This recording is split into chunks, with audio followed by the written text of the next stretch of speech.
رسائی اور بچوں سے رابطے کے لیے ٹیلی فونک سہولت دینے کا حکم دے دیا۔ عدالت نے ماہر آنکھوں کے ڈاکٹرز کے ذریعے معائنہ کرنے کا بھی حکم دیا۔ چیف جسٹس نے تمام قیدیوں کے لیے یکساں طبی سہولیات پر زور دیا۔ اٹارنی جنرل نے صحت کی سہولیات فراہم کرنے پر ریاست کی ذمہ داری تسلیم کی۔ دونوں اقدامات 16 فروری سے پہلے مکمل کرنے کی ہدایت کی۔ مریم نواز نے پنجاب میں عالمی معیار کا ریسورس سینٹر فار آٹزم قائم کرنے کا افتتاح کر دیا۔ سینٹر اسپیشل بچوں کے لیے تربیت، تھراپی رومز اور جسمانی تندرستی سے جدید سہولیات فراہم کرتا ہے۔ والدین کی قربانیوں اور چیلنجز کو وزیر اعلیٰ نے سراہا۔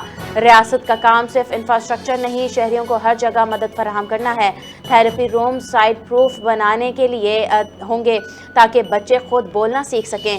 اسپیشل بچے سینٹر میں تربیت کے بعد دنیا کا مقابلہ کر سکیں گے۔ کراچی میں Asia Pacific shelter and settlements forum 2026 کا افتتاح کر دیا گیا۔ فورم رہائش، مکانات اور بستیوں کے موضوع پر مرکوز ہے۔ وزیر اعلیٰ سندھ نے افتتاحی تقریب سے خطاب کرتے ہوئے کہا، 2022 کے سیلاب میں سندھ کے 70% علاقے کے زیر آب آئے۔ ماحولیاتی تبدیلی کے چیلنجز سے نمٹنے کے لیے مشترکہ کوششوں پر زور۔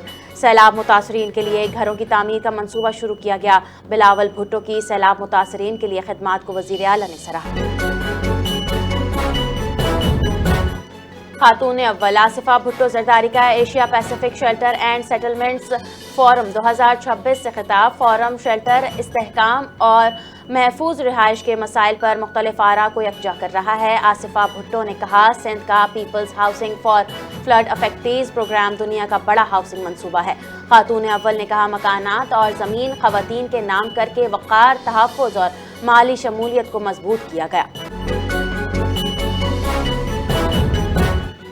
بنگلہ دیش میں عام انتخابات کا میلہ سج گیا۔ بی این پی جیتے گی یا جماعت اسلامی کا اتحاد؟ پولنگ کا آغاز ہو گیا۔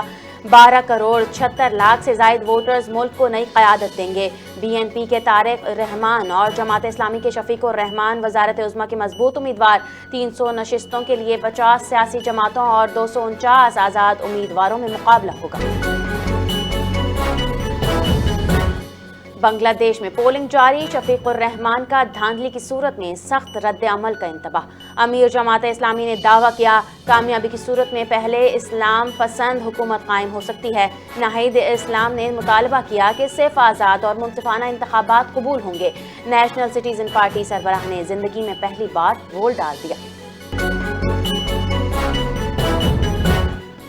صدر مملکت کا اہم اقدام، طویل خدمات انجام دینے والے ایڈیشنل اٹارنی جنرلز کے لیے خصوصی الاؤنس کی منظوری دے دی۔ صدر آصف علی زرداری نے وزیر اعظم کے ایڈوائس پر سمری پر دستخط کر دیے۔ Additional deputy assistant attorney general کی سروس شرائط میں ترمیم، 10 سال سے زائد خدمات پر خصوصی الاؤنس، لا انفورسمنٹ کی حوصلہ افزائی اور اعتراف۔ ترمیم کا اطلاق منظور شدہ اسمبلی کے مطابق ہوگا۔ نوشکی میں مسجد کے خطیب امشد علی خان گھر پر حملے میں اہل خانہ سمیت شہید۔ حملہ آوروں نے مخصوص تنظیم کے حق میں بیان دینے کے لیے دباؤ ڈالا۔ خطیب امشد علی خان، اہلیہ اور 3 بچے اس حملے میں شہید ہوئے۔ شہید کا تعلق ضلع کرک سے تھا۔ عرصہ دراز سے دینی خدمات انجام دے رہے۔ پاکستان نے کویت میں ڈیجیٹل کوآپریشن آرگنائزیشن کی صدارت سنبھالی۔ اجلاس میں 16 رکن ممالک کے سینئر حکام نے حصہ لیا۔ وفاقی وزیر شہزاد فاطمہ نے ڈیجیٹل تعاون، سائبر سیکیورٹی اور اے آئی کے فروغ کا اعلان کیا۔ وفاقی وزیر آئی ٹی اور ٹیکنالوجی شہزاد فاطمہ نے کہا کہ ڈی سی او ممبر ممالک میں ڈیجیٹل معیشت اور ڈیٹا گورننس کو فروغ دیتا ہے۔ پاکستان کی قیادت عالمی ڈیجیٹل پالیسی میں ملک کی ساکھ مضبوط کرے۔ پرائمری ہیلتھ کیئر صحت کا مرکزی ستون ہے۔ حکومت پاکستان 13 بیماریوں کے لیے حفاظتی ویکسین مفت فراہم کر رہی ہے۔ مصطفیٰ کمال نے اسلام آباد میں پرائمری ہیلتھ کیئر کی تقریب سے خطاب کرتے ہوئے کہا، کورونا کے بعد ٹیلی میڈیسن کا نظام شروع ہوا۔ ہیلتھ کیئر کو قومی سلامتی اور معیشت سے جوڑا گیا۔ نظام کی بہتری ہدف۔ بابری مسجد دوبارہ نہیں بنے گی، یوگی آدتیہ نے کہا۔ اشتعال انگیز بیان میں رام مندر کے قیام کا وعدہ پورا کر دیا۔ 1992 میں مسجد کی شہادت کے بعد ہونے والے فسادات میں ہزاروں مسلمان شہید اور زخمی ہوئے تھے۔ BJP کی ہندوتوا پالیسی میں اقلیتوں کے خلاف نفرت انگیز بیانیاں جاری۔ عالمی ماہرین کا کہنا ہے بھارت میں مذہبی مظالم نام نہاد جمہوریت پر داغ۔ ایران کے سپریم لیڈر آیت اللہ خامنئی کے مشیر علی شمخانی نے ایران کی میزائل صلاحیت کو ریڈ لائن قرار دے دیا۔ تہران میں اسلامی انقلاب کی 87ویں سالگرہ کے موقع پر تقریب سے خطاب کرتے ہوئے کہا کہ ایران کی میزائل صلاحیت کو کسی مذاکرات کا حصہ نہیں بنایا جا سکتا۔ علی شمخانی نے دشمن کو واضح پیغام دیا کہ ایران کی جانب کسی بھی قسم کی محدود جارحیت کو بھی جنگ کا آغاز سمجھا جائے گا۔ انہوں نے کہا واشنگٹن کے لیے مشورہ ہے کہ دھمکیوں کے بجائے مذاکرات کے راستے پر سنجیدگی سے عمل کرے۔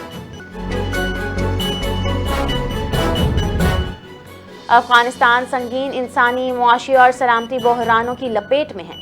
امریکی جریدے یوریشیا ریویو کے مطابق طالبان مجرم پر مخالفین اور سابق سیکیورٹی اہلکاروں کے قتل کا عام الزام ہے۔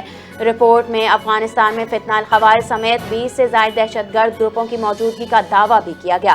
طالبان قیادت میں اندرونی اختلافات اور دراریں برقرار ہیں۔ گزشتہ سال افغانستان دنیا میں سب سے زیادہ منشیات پیدا کرنے والا ملک قرار ہے۔ پاکستان کرکٹ ٹیم نے سری لنکا میں قومی شیف کی خدمات حاصل کر لیں۔ شیف کا مقصد کرکٹرز کی خوراک اور غذائیت کا خیال رکھنا ہے۔